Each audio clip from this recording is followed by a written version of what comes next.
Siap.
Halo sahabat Bidar, kembali lagi di podcast Riset Inovasi Expo Universitas Bina Dharma, The Next Golden Generation.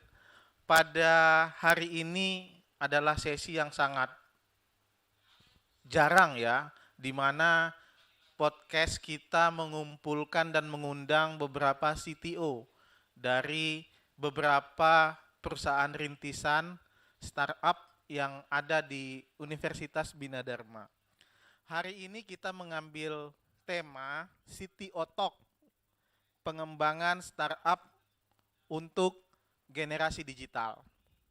Sahabat Bidar, hari ini saya sudah kedatangan beberapa tamu, tepatnya 3 orang CTO yang masing-masing CTO mewakili perusahaan rintisannya masing-masing dengan berbagai teknologi yang telah diimplementasikan di platform digital mereka, dan mereka adalah otak di balik sistem dan aplikasi yang dikembangkan. Mari kita langsung sambut secara bersama-sama 3 orang CTO dari beberapa platform. Mungkin saya akan panggil satu-satu dan saya minta untuk mengenalkan diri. Yang pertama, yang paling kiri ya, ini adalah CTO dari Retun. Ini adalah satu aplikasi semacam bank sampah. Ya mungkin silakan Putra ya, nanti perkenalkan diri, kemudian jelaskan sedikit apa tuh Retun. Silakan. Perkenalkan, saya Muhammad Putra Ariandi, CTO dari Return. Return sendiri merupakan platform yang bergerak di bidang lingkungan. Di sini kami menaikkan harga nilai jual sampah dengan cara agar masyarakat memilah sampah dari rumah dan menjualnya ke aplikasi kami. Mungkin segitu dulu. Oke, terima kasih Putra. Kemudian langsung kepada CTO KP. KP ini adalah satu aplikasi atau platform digital Kampung Pempek, sahabat Bidar. Mungkin silakan Ihsan kenalkan diri dan mungkin jelaskan sedikit apa tuh KP itu. Silakan. Selamat pagi, perkenalkan nama saya M. Budi Nur Ihsan. Saya CTO dari Kampung Pempek atau biasa disebut dengan KP. Jadi Kampung Pempek merupakan sebuah platform berbasis digital dengan berbasiskan Android yang berfokus pada penjualan, marketplace, tempat pembelian pempek antara penjual dan pembeli. Baik, terima kasih Ihsan. Kemudian lanjut kepada si Despin. Ini adalah sistem informasi desa yang digawangi oleh Raihan ya sebagai CTO yang katakanlah ini adalah otak di dalam pengembangan sistemnya si Despin. Silakan kenalkan diri dan mungkin menjelaskan sedikit apa tuh si Despin. Baik, perkenalkan nama saya Muhammad Rayhan. Saya menjabat di CTO pada Sidespin, yaitu Sistem Informasi Desa Pintar.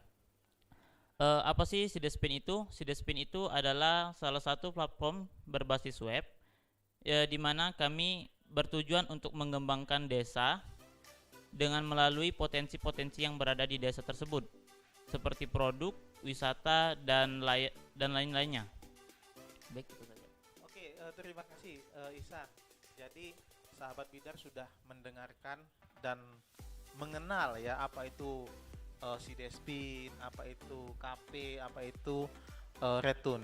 Ini adalah inovasi-inovasi sahabat Bidar yang dilahirkan oleh mahasiswa Universitas Bina Dharma yang dalam hal ini mereka saat ini posisinya sedang diinkubasi untuk bisa tumbuh menjadi perusahaan-perusahaan startup dan diharapkan nanti mereka bisa membangun sebuah perusahaan komersil dan telah memiliki produk-produk yang dapat dimanfaatkan oleh berbagai kalangan masyarakat.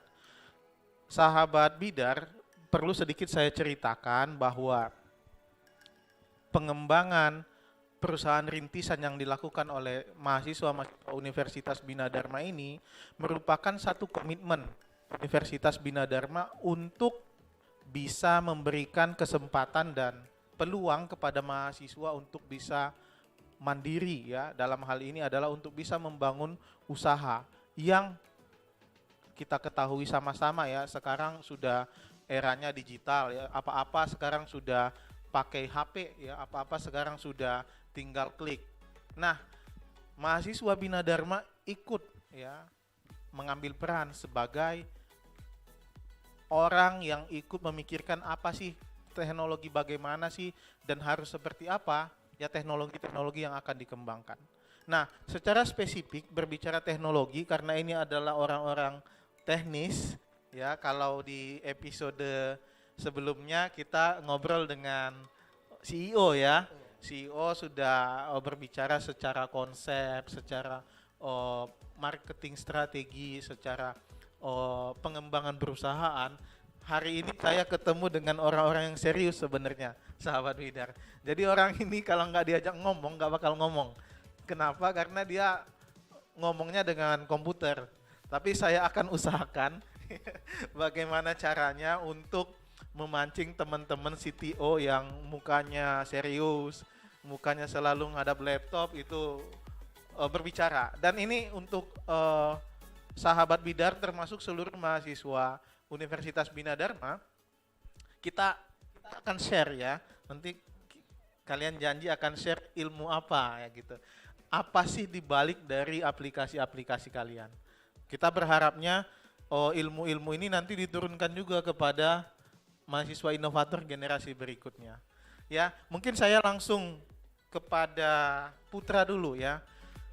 Saya ingin tahu dan Putra bisa menjelaskan apa sih teknologi di belakang Retun. Kalau ide bisnisnya sangat bagus sekali ya, ini pemerhati lingkungan, tapi saya pengen tahu nih teknologi apa yang kalian injek di dalam pengembangan aplikasi Retun. Silakan, Ihsan. Putra. Untuk aplikasinya sendiri, Pak, itu menggunakan Flutter untuk platformnya. Oke. Kenapa menggunakan Flutter? Di sini kami memikirkan untuk efisiensi dan juga aktivitas, karena anggota kami cuma 3. Dan untuk program sendiri, mungkin bisa dengan saya sendiri. Oke, mungkin ini ya, sahabat-sahabat Bidar yang non komputer itu Flutter ini makhluk jenis apa sih? Ihsan, Putra bisa dibantu jelasin dengan bahasa yang mudah ditangkap oleh teman-teman non komputer gitu. Itulah kenapa kami menggunakan Flutter, karena Flutter ini kan bisa langsung ya untuk membangun aplikasi itu bisa langsung 2 platform, bisa untuk Android dan juga iOS. Oke, jadi ada 2 aplikasi ya jadinya ya? Iya, 2 platform dengan satu development. Oke, jadi sahabat Bidar, Flutter ini adalah semacam teknologi untuk pengembangan APK ya, aplikasi yang pengembangannya ini bisa sekaligus untuk 2 platform. Tepatnya adalah platform Android dan iOS ya. Oke. Selain itu apa lagi? Selain itu juga kami untuk bagian backend atau admin kami menggunakan Laravel. Di situ kenapa kami menggunakan Laravel? Laravel sendiri sudah banyak digunakan untuk perusahaan-perusahaan besar. Berarti itu sudah sangat terpercaya untuk menangani hal-hal admin. Oke. Oh, menarik sekali ya. Jadi sahabat Bidar, kita sudah tahu ya apa di belakangnya Retun. Itu mereka adalah aplikasi berbasis Android dan iOS saat ini dikembangkan, dan ada platformnya juga berbasis web ya sebagai administrator ya nanti ya. Administrator di belakangnya yang dikembangkan dengan teknologi PHP ya, Laravel framework. Ya, sahabat-sahabat, memang saya ketahui juga ya bahwa teknologi ini menjadi teknologi terkini lah ya dalam pengembangan aplikasi ataukah itu web dan APK ya gitu ya. Oke, terima kasih. Mungkin nanti akan ada berlanjut lagi ya. Tapi saya coba kupas lagi dari KP. Nah, ini Ihsan. Ini Ihsan ini saya membayangkan saya waktu dulu masih belajar programming dan belajar jaringan dan diem gitu kan. Ini ciri khas sahabat bidar, ini adalah ciri khas mahasiswa ilmu komputer yang fokus kepada pemrograman. Jadi dia sebenarnya menarik ya, mereka itu komunikatif tapi lewat laptop ya. Mereka bisa saling kerja tanpa ngomong.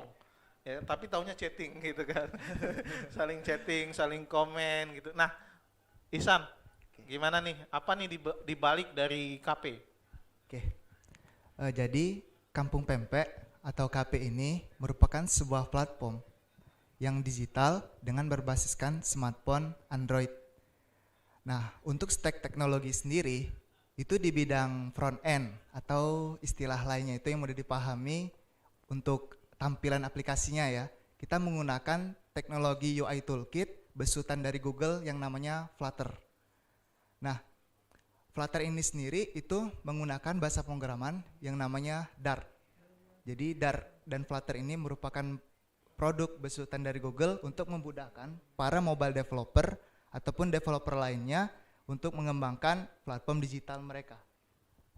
Nah, kalau dari sisi back end sendiri atau kita bisa sebutnya di sisi belakang layar ya, seperti data, itu kita menggunakan stack teknologi yang namanya bahasa pemrograman PHP dengan dibantu database MySQL. Nah, kenapa kami memilih ini? PHP dan MySQL itu merupakan salah satu bahasa yang bersifat high level language atau bahasa tingkat pemrograman tinggi yang banyak sekali orang-orang pakai, terutama web developer gitu.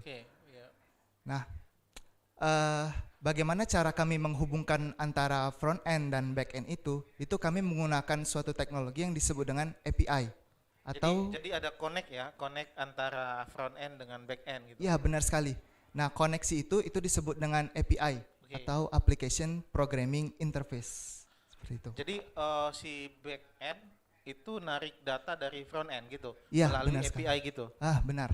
Jadi API itu sebagai media penghubung antara aplikasi Flutter ke back end. Oke. Nah, ini sahabat bidar semakin dalam ya.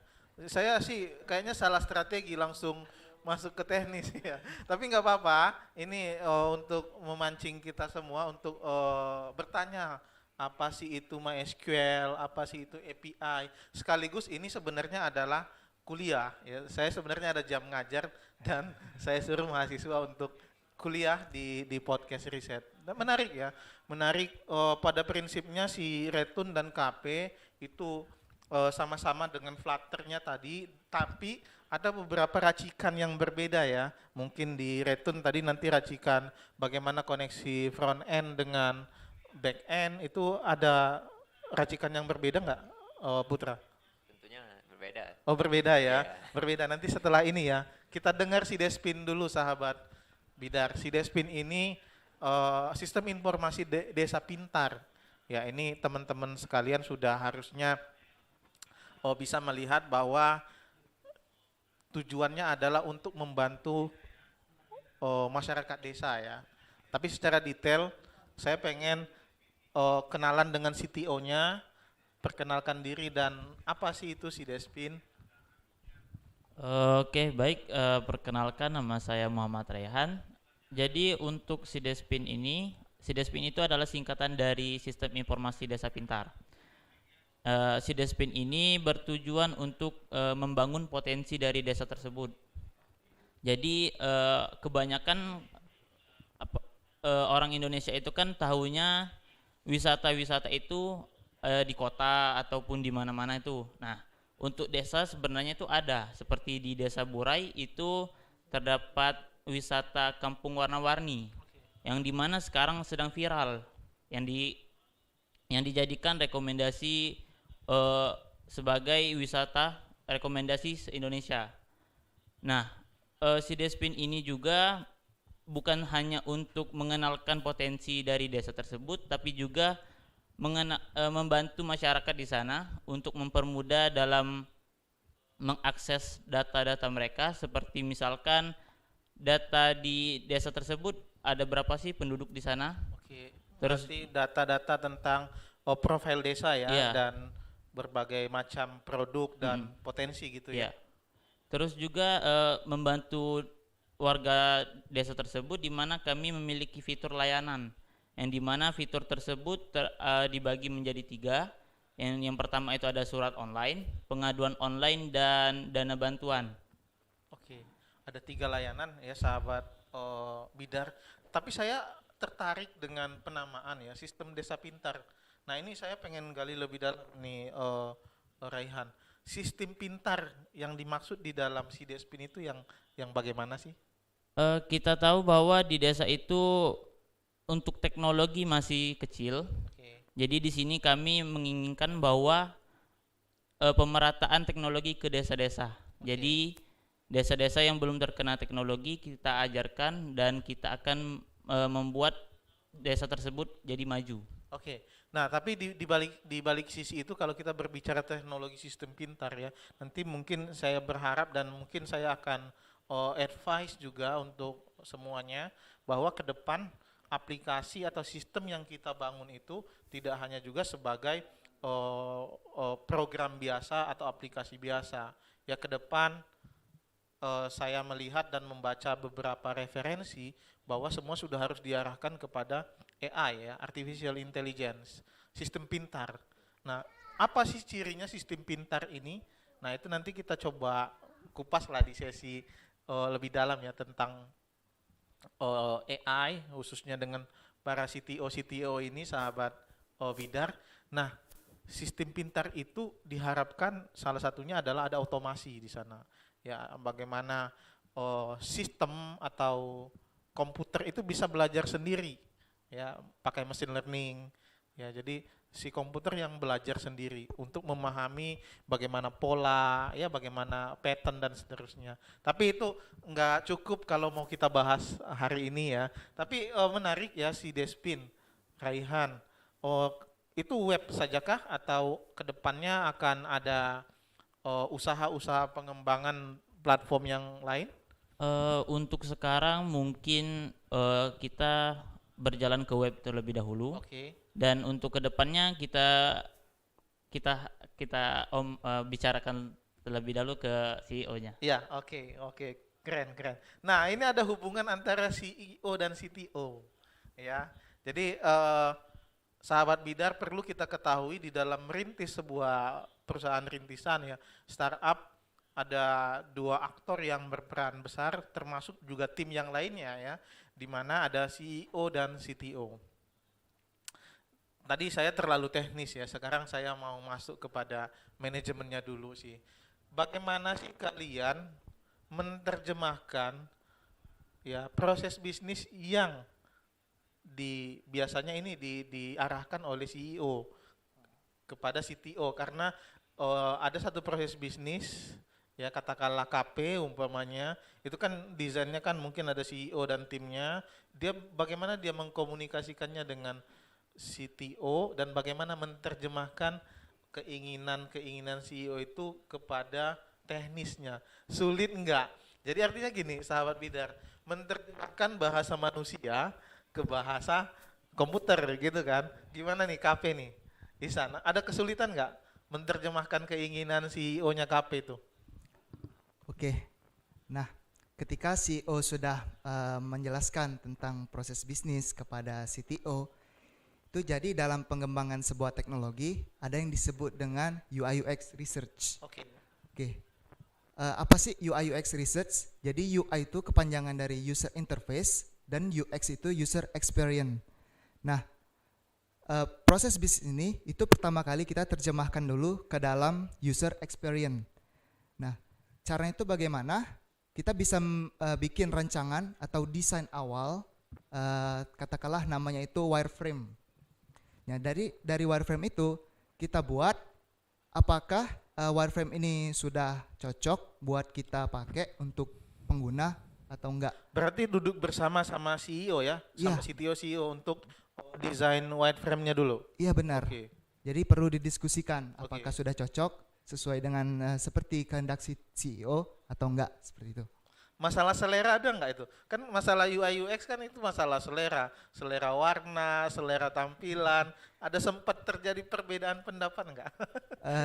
Sebenarnya ada pendapat. Iya. Iya. Gimana tuh ceritanya?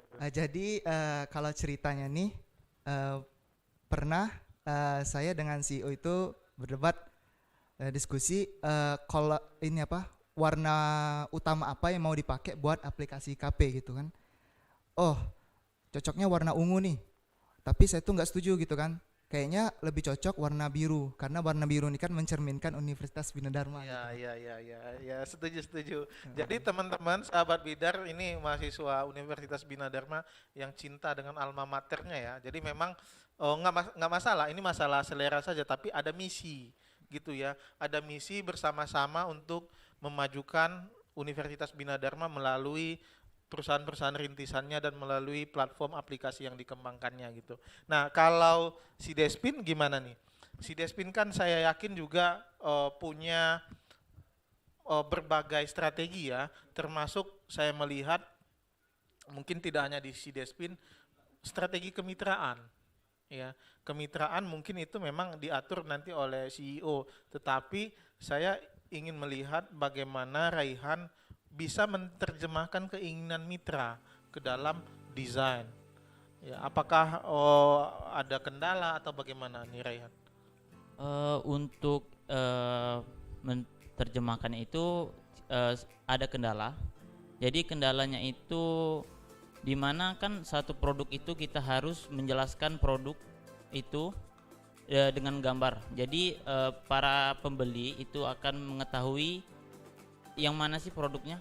Terus juga juga si pembeli itu mau melihat terlebih dahulu. Jadi bukan hanya satu sisi jadi ada beberapa sisi produk tuh. Nah, untuk menerjemahkannya itu kami membuat UI dengan yang mudah. Jadi para pembeli itu akan mudah apa aja sih yang bahan yang dibikin di produk ini kayak gitu. Jadi di situ kami akan menjelaskan produk tersebut dengan juga menjelaskan berapa sih harganya, terus dari desa mana kayak gitu. Oke. Jadi sahabat Bidar ya, jadi saya menangkap bahwa ada step yang dibangun oleh teman-teman CTO. Yang pertama yang saya katakan tadi adalah bagaimana menerjemahkan ya proses bisnis ke dalam teknis. Nah, itu berbagai dinamika pasti akan terjadi, dan saya melihat ada step yang dibangun adalah komunikasi dan desain.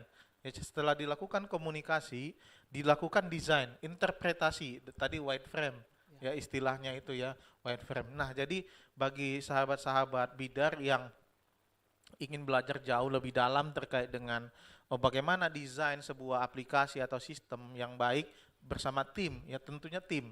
Kalau sendiri sih gampang ya, tapi bisanya cuma buat saja, belum tentu bisa jual, ya belum tentu bisa mencari investor, belum tentu bisa mencari relasi dan mitra gitu. Dan semua mahasiswa-mahasiswa inovator ini dibangun dari awal tim.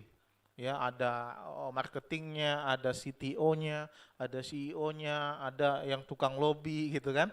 Itu pasti ada tuh. Nah, saya dengar kabar dan bocoran juga sudah ada beberapa calon investor nih yang mau melihat dan melirik. Kemarin saya dapat info ada si Despin, ada si Jamas juga, ada KP sama Retun juga sudah ada bocoran beberapa investor yang ingin melihat lebih dalam tentang aplikasi dan platform mereka ini. Nah Putra, kalau dari sisi Retun, tadi kan timnya hanya 3, ya, di mana tim ini sebenarnya kalau saya melihat itu dari tim teknis semua kan kayaknya ya. Tapi saya nggak tahu detail. Nah bagaimana nih ketiga orang ini bisa sama-sama menerjemahkan proses bisnis, atau katakanlah bagaimana proses atau tahapan yang kalian lakukan untuk bisa menjadi satu aplikasi yang bermanfaat dan bisa digunakan. Setahu saya ini sudah masuk ke App Store ya, atau Play Store. KP atau Retun? KP. Oh, KP yang sudah masuk ya. Ini gimana nih Retun? Untuk Return sendiri, untuk penerjemahannya kebetulan sekali CEO kami itu memang orang dari lingkungan. Oke, ya. Jadi kan dia tahu itu apa itu prosesnya, di mana peluang-peluangnya. Oke. Jadi dia yang membuat planning proses bisnis dan kami menerjemahkannya bersama gitu. Oke. Melalui diskusi bareng. Iya, iya. Nanti kalau ada yang mau melamar ke Return, Boleh saja. karena kayaknya masih kekurangan marketing kayaknya ya. Khususnya untuk yang mahasiswi nggak maunya. Boleh. Karena mereka setahu saya timnya cowok semua ya. Iya. Oke, saya challenge nih ya, masing-masing CTO. Berapa baris code untuk Return? Baris code mungkin nggak terhitung lagi. Nggak terhitung lagi. Ada yang bisa ngitung? KP? Si Despin? Ya ini harusnya ini seorang CTO harus paham tuh. Harus ingat sudah berapa baris kode program yang kalian buat dalam aplikasi-aplikasi itu.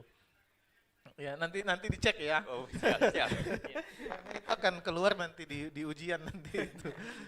Tapi ya prinsipnya sebenarnya bukan seberapa panjang baris kodenya ya, tapi adalah seberapa fungsionalitasnya ya, seberapa berfungsi. Kalau sekarang setahu saya kan tinggal panggil library nggak, main library nggak kalian? Iya, library. Main library ya. Apa yang paling banyak dipakai kalau di Kalau state management, soalnya itu kan untuk mengatur supaya tidak nge-lag itu. ya sudah pernah diuji coba nggak? Mungkin KP ini yang sudah publish berapa banyak user yang katakanlah stabil ya, aplikasi ini bisa stabil di berapa banyak user. Kalau istilahnya kan ada user test acceptance ya, UAT ya. Ini sudah dilakukan belum di tahap KP? Kalau dari sisi KP sendiri sih kami masih melakukan pengujian internal atau alpha testing namanya itu. Oh ya. Nah itu tuh kami ngujinya ke teman-teman terdekat kami seperti tim dari si Despin atau dari Retun atau dari Jamas gitu. Nah total yang saya lihat itu kalau nggak salah udah lebih dari 15 yang udah install. Oke. Itu tapi masih tahap pengujian. Pengujian ya. Ya. Dan mungkin memang ke depan teman-teman saya advice juga mungkin sudah harus berpikir arsitekturnya untuk enterprise gitu ya. Karena sahabat bidar ini sekalian kuliah juga ya, ada perbedaan yang mungkin menjadi satu pertimbangan ya saat kita mendesain aplikasi atau sistem itu untuk skala organisasi kecil atau untuk skala yang akan dipakai oleh masyarakat luas ya. Ini otaknya di mereka nih. Nah, saya pengen dengar dari si Despin. Ya, arsitektur yang dibangun itu, katakanlah kalau target kita adalah desa di Sumsel ini ada berapa? Siap nggak sih si Despin? Untuk itu sih kami sudah siap. Oke. Cuman yang menjadi masalah itu dari para kadesnya. Yang dimana kan kebanyakan masyarakat itu masih kurang dalam teknologi, jadi masih takut dalam kami untuk meminta data, di mana kami memiliki masalah yang itu. Jadi CEO-nya itu masih membutuhkan komunikasi lagi untuk ke kadesnya. Jadi para kades itu masih belum ada kayak jawaban dari kadesnya bagaimana data-datanya, apakah udah bisa diambil, mau diinput di web kayak gitu. Jadi diestimasi kira-kira nih dengan arsitektur yang dibangun oleh Raihan sebagai CTO ya akan bisa handle berapa ribu desa nih. Sumsel ya, Sumsel aja berapa ribu ya, kayaknya banyak juga ya. Bisa nggak sih, kuat nggak? Untuk itu insya Allah kuat. Ya tepuk tangan dulu ya, harus dong Ya, karena kita sudah belajar ya bagaimana mendesain ya, bagaimana melakukan perancangan terhadap sebuah aplikasi atau sistem enterprise. Harusnya jangan lupa untuk mempertimbangkan size ya, size dari user yang akan menggunakan. Bisa saja kalau 10, 20 sampai 100 stabil ya. Ya kita belum ngomong masalah jaringan ya. Bagaimana akses jaringan, bagaimana penyebaran dan seterusnya. Bagaimana data loadingnya gimana gitu ya. Sampai setahu saya dulu karena saya juga di teknis, saat data itu masuk ke dalam sistem kita ada proses enkripsi agar nggak berat loadingnya gitu ya. Saat ditampilin, yang ditampilin nggak langsung size seluruh, umpamanya kalau itu gambar 3 mega kan nggak seperti itu. Ada tekniknya tuh. Jadi kayak di-blurkan dulu setelah jaringan stabil, baru dia full datanya gitu. Main nggak itu di sistem atau aplikasi kalian? Dipakai nggak? Kalau dari KP sih pakai yang namanya loading indicator. Oke, loading indikator. Ya, jadi kalau misalkan kondisi si user tidak ada koneksi internet, Ya. itu bakal muncul loading indikator. Kalau misalkan berdasarkan request timeout tertentu itu masih belum muncul, akan tampil pesan misalnya koneksi Anda tidak ada gitu. Oke. Jadi itu adalah respons dari aplikasi ya. Ini sahabat bidar nih, cerdasnya ini para CTO nih. Saya apresiasi juga nih. CTO ini sebenarnya jarang nih mau ngeluarin ilmunya nih. Ya ini salah satu tadi ada yang disebut dengan respons indikator ya. Itu library ya, Isan. Itu tuh bawaan dari Flutter sendiri. Oke. Jadi Flutter itu memanfaatkan yang namanya widget. Jadi Flutter itu sendiri sebenarnya merupakan kumpulan dari widget yang disusun menjadi satu kesatuan yang disebut dengan aplikasi. Oke. Ya, jadi menarik sekali sahabat-sahabat. Saya pun sudah mulai bingung nih, sudah semakin dalam ya. Tapi nggak apa-apa ya, ini adalah pembelajaran untuk kita semua. Nah, saya ingin tahu nih, teman-teman, ini nggak teknis lagi lah, biar teman-teman sahabat bidar semua, mahasiswa bidar, semua penonton ini saya sudah ditonton 10.000 nih. Sudah sampai belum? Ya, ini 10 juta ya, ini sudah hampir 10 juta penonton. Tapi gini, konteksnya adalah saya mau menunjukkan bahwa inilah passion dari generasi milenial saat ini. Mungkin teman-teman ini ada sudah generasi Z ya, Z atau milenial. Nah, di mana sahabat bidar sekarang ya generasi ini sudah berpikir ya bagaimana mendigitalisasi. Makanya ini saya katakan tadi adalah topik atau temanya untuk startup generasi digital.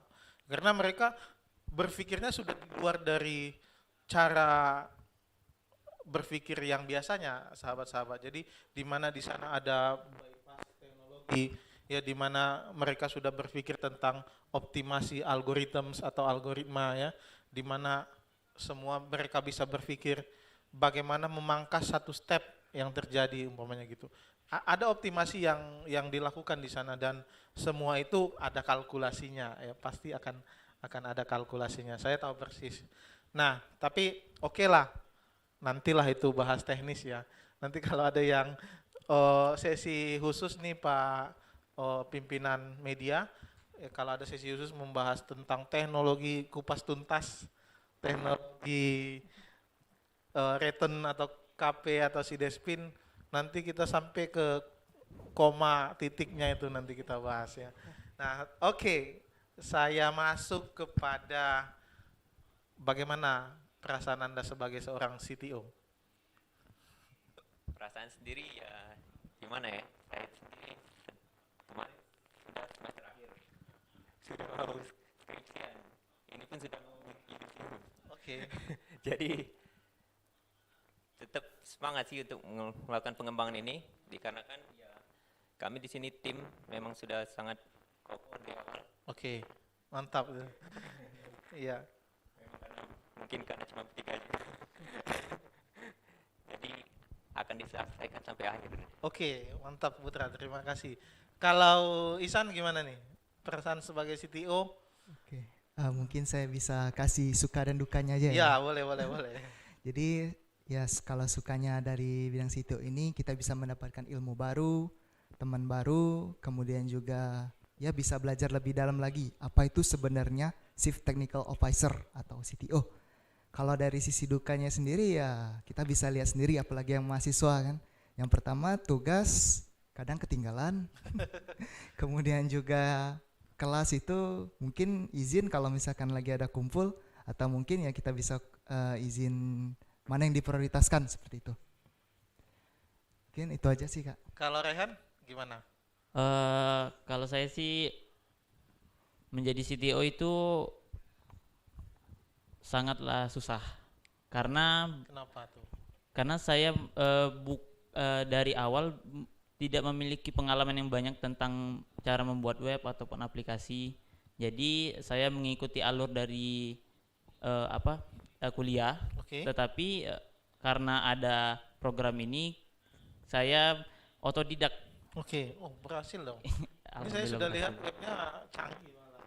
Kalah nih yang sudah 5 tahun jadi programmer web nih. Eh, itu juga dibantu dengan oleh kakak alumni Oke.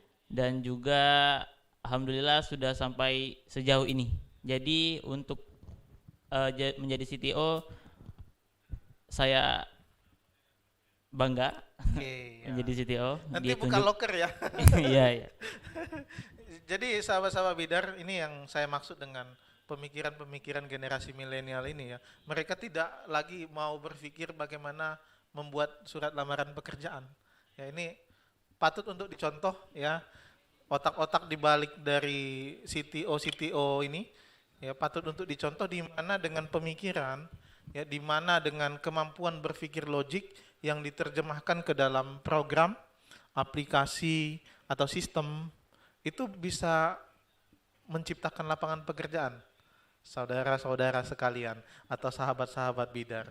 Ya, jadi mari ya semua mahasiswa Bina Dharma mulai bangkit ya, mulai untuk berpikir bagaimana melakukan inovasi. Momennya adalah di sini. Kita mulai dari satu semangat ya, di mana riset inovasi Expo ini menjadi salah satu pendorong semangat untuk kita semua, termasuk kami sebagai dosen, untuk bisa menciptakan inovasi-inovasi atau untuk bisa melakukan riset-riset yang tujuannya adalah melakukan pengembangan-pengembangan yang nantinya bisa dipakai digunakan di masyarakat. Syukur-syukur sistem atau aplikasi itu bisa menciptakan lapangan pekerjaan ya. Jadi jangan heran nanti ketiga, sebenarnya kita punya 4 ya, punya 4, tapi yang hadir saat ini punya 3, ini akan menjadi perusahaan-perusahaan unicorn. Amin. Amin ya. Kita nggak menutup kemungkinan karena semua berawal dari startup. Ya, semua berawal dari startup dan tidak ada yang tidak mungkin kalau kita terus melakukan riset dan melakukan inovasi, gitu ya. Jadi ini yang bisa kita dengarkan dari sahabat-sahabat CTO kali ini, dan nanti dalam waktu dekat juga nanti kita akan undang CTO yang lainnya ya untuk bisa berbicara. Tapi dalam konteks saya pengen nanti ada yang lebih teknis dan spesifik. Boleh, boleh. Oke, pertanyaan terakhir untuk ketiganya. Nanti kalau teknis saya nguji jadinya. Ujian lagi itu. Ujian lagi. Pertanyaan terakhir untuk ketiganya, teknologi apa yang direncanakan untuk return ke depan? Untuk return sendiri kedepannya kami nanti akan ada fitur video edukasi. Video edukasi, good. Iya. Iya. Jadi di dalam situ orang menjual sampah mendapat poin kan, koin. Oke. Koin itu bisa ditukar ke video edukasi. Oke. Jadi sampah itu tidak hanya menjadi limbah, bisa menjadi daur ulang menjadi yang lain yang lebih bermanfaat. Oke, ada lagi, Putra? Dan juga kami menyediakan namanya fitur partner di sana. Fitur partner. Partner di sini bisa seperti drop point, bisa menjadi drop point. Mm-hmm. Dia bisa menjadi tempat yang menerima sampah, Oke. kerjasama dengan kami gitu kan. Oke. Dan juga dia bisa menjadi yang penyuplai sampah. Oke. Oke, menarik ya. Kita tunggu nanti inovasi-inovasi berikutnya dari Return. KP, inovasi apa yang direncanakan untuk pengembangan? Untuk inovasi ke depan, kalau bisa Kampung Pempek tidak hanya menjual pempek, tapi juga menjual kerupuk, laksan, Ya. pistel, dan lain-lain. Dan ya mungkin itu saja. Secara teknologi, Isan? Kalau secara teknologi, diharapkan bisa aplikasi Kampung Pempek itu tidak hanya berbasis Android, tapi juga iOS. Oke. Oke, terima kasih, Isan. Si Despin, pengembangan apa yang akan dilakukan ke depannya? Untuk pengembangan kedepannya, kalau bisa nanti desa yang akan kita input yang di dalam web tersebut bukan hanya dari Sumsel, tetapi melainkan dari luar juga se-Indonesia kalau bisa, dan juga kalau bisa go internasional, Oke, amin, amin. dan juga untuk sistemnya sendiri kalau bisa nanti semua akan AI semua. Oke, good. Ya, jadi sebagai closing, sahabat-sahabat bidar sekalian, bahwa teman-teman CTO tadi sudah menunjukkan ya, sebenarnya ini masih kulitnya gitu ya. Tapi idenya sudah muncul, secara teknis mereka sudah buka tuh bagaimana written KP dan bagaimana si Despin secara teknologi, secara kapasitas juga saya yakin ini siap dan akan bisa diterima pasar, mudah-mudahan amin. Secara teknologi kuat ya, handal, integritasnya bagus. Tadi juga masalah ke depan, saya advice juga bahwa ke depan itu adalah eranya AI dan big data. Ya, jadi coba cari satu proses di mana si KP, written atau si Despin itu bisa mengenerate big data yang kemungkinan itu bisa kita lakukan untuk berbagai kepentingan. Ya, jadi menurut saya adalah aplikasi yang didesain itu sudah mengakomodir ya kemampuan prediksi, ya kemampuan analitik, ya kemampuan yang lain yang itu dibaca dari data-datanya kalian. Ya kalau itu bisa, itu menarik tuh. Ya, ada ide, Putra? Kayaknya nih mau ngomong sesuatu nih. Mungkin bisa itu kan nanti seperti pesanan apa yang dia sering pesan bisa muncul di depan gitu kan. Iya. Nah, itu bisa nanti diimplementasi dalam sistem. Ya, konsepnya adalah big data, jangan Iya. lupa karena ke depan data itu berbicara Ya. dan punya harga. Ya kalau dulu kita data itu hanya disimpan di hard disk, sudah itu hilang gimana gitu. Tapi ke depan ya data akan bisnis baru, bisnis data. Termasuk tadi di dalamnya data itu harus kita interpretasi dengan hasil-hasil analisis. Ya kita harus suruh data itu berbicara. Ya biar dia bernilai. Kalau datanya hanya tumpukan file yang nggak ada apa-apanya gitu ya. Jadi ke depan saya advice untuk semua CTO untuk mulai berpikir kepada bagaimana pengembangan AI di dalamnya, artificial intelligence ya, di mana di dalamnya juga baik itu secara teknis nanti akan berbicara tentang big data, data science dan seterusnya, karena itu eranya ke depan ya. Sebenarnya ada satu teknologi lagi, tapi saya belum melihat ini muncul, ya cryptocurrency atau blockchain, ya itu sangat menarik. Bisa nggak beli nanti umpamanya KP ya, return. Return. Jadi kita dapat Bitcoin gitu umpamanya, jadi hitungannya Bitcoin.